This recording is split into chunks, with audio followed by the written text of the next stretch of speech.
हैं जो मासूम शहरियों को लूटते हैं, उनके पासपोर्ट लेते हैं, पैसे जब्त करते हैं और फिर उन्हें बाहर भी नहीं भेजते? कार्टेल ही है जो डिफरेंट लोगों के ग्रुप्स हैं, जो कुछ आउटसाइडर्स भी हैं, आउट ऑफ कंट्री भी हैं, कुछ यहाँ पे हैं, जो लोगों को इस हवाले से धोखाधड़ी के साथ उनसे ये डॉक्यूमेंट्स लेते हैं। जो हमने 49 पासपोर्ट्स जो हैं वो रिकवर किए हैं। डॉक्यूमेंट्स रख रहे थे या लोगों से पैसे भी वसूल करते होंगे? तो पैसे भी लेते हैं गल्फ़ कंट्रीज़ के लिए, किसी से 5 लाख ले लिया, किसी से 2 लाख ले लिया।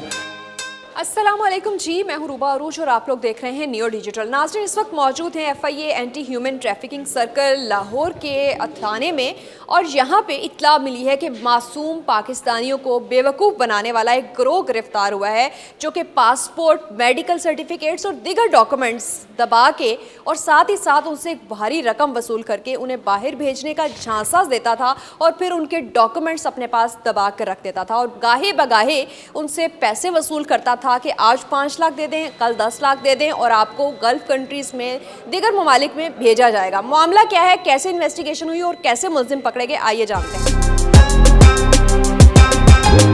Anti human trafficking circle Lahore से इस वक्त SHO वकार अवान हमारे साथ मौजूद हैं और इनकी टीम की मदद से ही मुमकिन बनाया गया है कि मासूम लोगों को लूटने वाला जो शख्स है उसे गिरफ्तार किया गया। बताइएगा सर, अब तक क्या कार्रवाई अमल में लाई जा सकी है और कौन लोग हैं जो मासूम शहरियों को लूटते हैं, उनके पासपोर्ट लेते हैं, पैसे जब्त करते हैं और फिर उन्हें बाहर भी नहीं भेजते?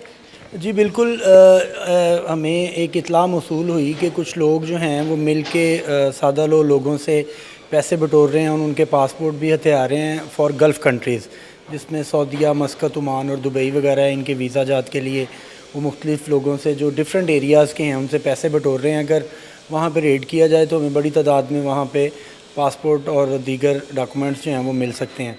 उस हवाले से अफसरान बाला की हिदायत के मुताबिक और इंस्ट्रक्शंस लेके तो एक टीम प्रिपेयर की गई जिसने टेक्निकल बुनियादों पर जाके वहाँ पे रेड किया और ये सारे पासपोर्ट वहाँ से बरामद किए। और इसके अलावा डिफरेंट डॉक्यूमेंट्स जिसमें मेडिकल से रिलेटेड डॉक्यूमेंट्स हैं और दूसरे उनके वीज़ा जात के हवाले से हैं, वो सारे वहाँ से बरामद किए गए। कितने पासपोर्ट बरामद किए गए और कौन लोग हैं? इसके पीछे भी कोई है जो बाकायदा तौर पे प्लानिंग के ज़रिए इनको बाहर से कोई फैसिलिटेट करने वाले लोग मौजूद हैं या ये सिंगल पर्सन गेम है? नहीं, सिंगल पर्सन तो नहीं, एक्चुअली ये कार्टेल ही है जो डिफरेंट लोगों के ग्रुप्स हैं, जो कुछ आउटसाइडर्स भी हैं, आउट ऑफ कंट्री भी हैं, कुछ यहाँ पे हैं, जो लोगों को इस हवाले से धोखाधड़ी के साथ उनसे ये डॉक्यूमेंट्स लेते हैं और साथ पैसे भी वसूल करते हैं। इसमें अभी तक जो हमने 49 पासपोर्ट्स जो हैं वो रिकवर किए हैं और कुछ डॉक्यूमेंट्स हैं जो वीज़ाज़ रिलेटेड हैं, लाइक मेडिकल सर्टिफिकेट्स हैं और दूसरे डॉक्यूमेंट्स हैं जो अब तक हमने बरामद किए हैं। इनमें से ये सिर्फ डॉक्यूमेंट्स रख रहे थे या लोगों से पैसे भी वसूल करते होंगे?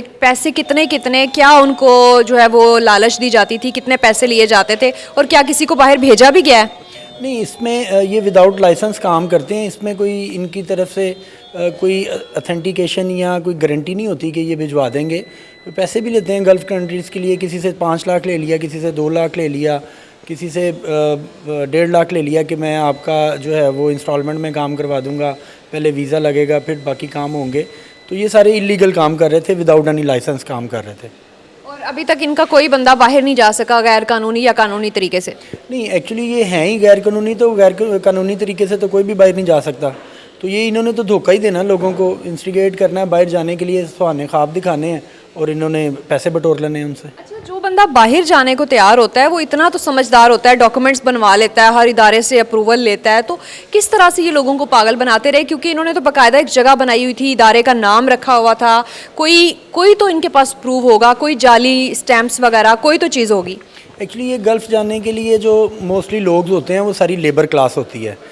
एक तो एजुकेशन का फॉल्ट है, वो इतनी हायर एजुकेशन नहीं होती उनकी, मैक्सिमम कोई मैट्रिक होगा या मिडल तक उसकी तालीम होगी, तो उस वजह से ये उन लोगों को आसानी से अपने जाल में फंसा लेते हैं। ठीक है, यानी इनके पास कोई किसी किस्म की लीगल या फिर आपको लगता है कि कोई इन्वॉल्व था इदारों में से भी जो इनको कहीं ना कहीं हेल्प कर रहा था? इदारों, वो अभी इन्वेस्टिगेशन अंडर वे है, उस हवाले से जो बात सामने आएगी वो इन्फॉर्म किया जाएगा इंशाल्लाह ताला। Thank you so much. ये थे जी इन्वेस्टिगेशन ऑफिसर खुद भी और इनकी टीम ने भी ये मुमकिन बनाया कि सादा लोग जो पाकिस्तानी लेबर क्लास से बिलोंग करने वाले लोग थे उनको बेवकूफ़ बनाकर उनके पासपोर्ट, उनकी मेडिकल सर्टिफिकेट्स, उनके डॉक्यूमेंट्स दबा लिए जाते थे, उनसे भारी जो है वो रकम वसूल की जाती थी और उन्हें इंतज़ार की लिस्ट में वेट करने के लिए छोड़ दिया जाता था, फिर वो बाहर जाते हैं या नहीं, क्योंकि उनके डॉक्यूमेंट्स भी इनके पास होते थे और साथ ही साथ जो है वो पैसा भी इनको दे दिया जाता था और फिर इस तरीके से ये कार्रवाइयाँ करते रहे हैं।